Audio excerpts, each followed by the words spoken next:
Vladimir Putin doesn't want a deal. In fact, he seems to enjoy being begged to consider one. Recently, Trump's envoy and his son-in-law spent 5 hours with the Kremlin, but publicly, it produced almost nothing. To understand this, it helps to look at the situation through Putin's eyes. This is a war he started, believing he could quickly put Russia back on the map as Europe's dominant military power, especially after the US's embarrassing exit from Afghanistan. His plan for a fast victory turned into a grim war of attrition. For a time, defeat seemed possible, with US and NATO support giving tiny Ukraine victories that would have been unimaginable a year ago. Then came the chance of a second Trump term. With its shaky sympathy and sometimes admiration for Putin and a strong desire for peace, almost at any cost. Putin doesn't face elections.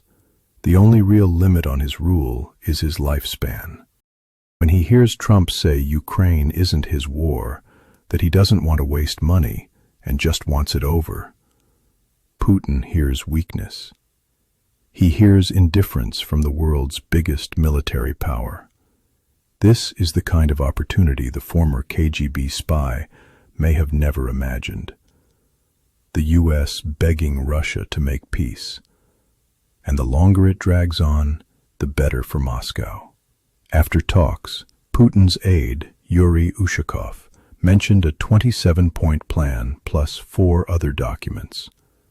This was likely meant to irritate Zelensky, who had recently referred to a 20-point plan and may have assumed he had some oversight of the other documents.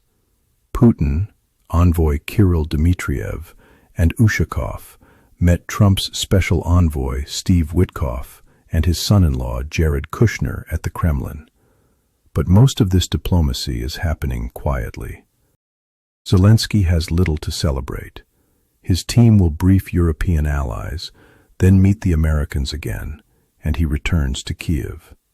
Trump's Thanksgiving deadline for a deal is now a mirage, leaving an uncertain road ahead. Ukraine has faced nearly 4 years of Russian invasion, and now almost a year under Trump's unpredictable whims. Trump swings from imposing tough sanctions or considering missile strikes to echoing Russian talking points and pressuring Europe and Zelensky. This inconsistency damages Ukrainian morale in ways that cannot be underestimated. History will likely remember Ukraine's brave resistance, but also how the White House's obsession with media moments undermined their sacrifice. Trump wants the war over quickly, which makes sense, but he fundamentally misreads Putin. Putin is pragmatic, reacting to every opportunity or setback, but he has a bigger goal: to reshape global security and challenge U.S. dominance. Putin isn't all-powerful. He misjudged his own allies in the past 2 years, as seen in the failed Wagner revolt. He faces manpower and budget issues at home. But unlike U.S. leaders, he has no elections, no corruption probes, no successors waiting. He's put Russia's industry on a war footing, and a prolonged conflict is, in many ways, his best path to maintaining power. So where does this leave Trump's peace efforts?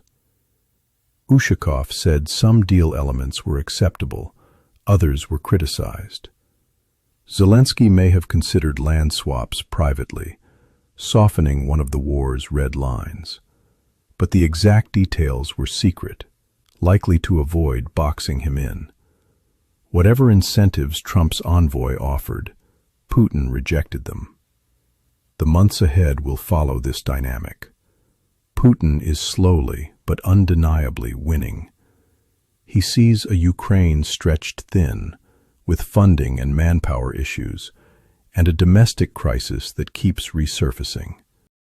Zelensky struggles with power cuts, frontline casualties, and the repeated agony of losses, diplomacy, and pressure. aid is ebbing, and many wonder if this story ends without a growing Russian advantage. Trump wants peace above all, and he instinctively pressures allies for concessions, like a real estate mogul squeezing subcontractors. But Putin isn't negotiating a business deal. Trump is trying to convince an armed squatter to leave a burned-out property just to show he still has influence. This isn't a deal Trump is used to. For Putin, the slow fight and incremental wins are exactly what he wants. And he gets to enjoy the spectacle. The U.S., once his opponent's key supporter, now pleading for a deal, using Kushner and Witkoff as intermediaries.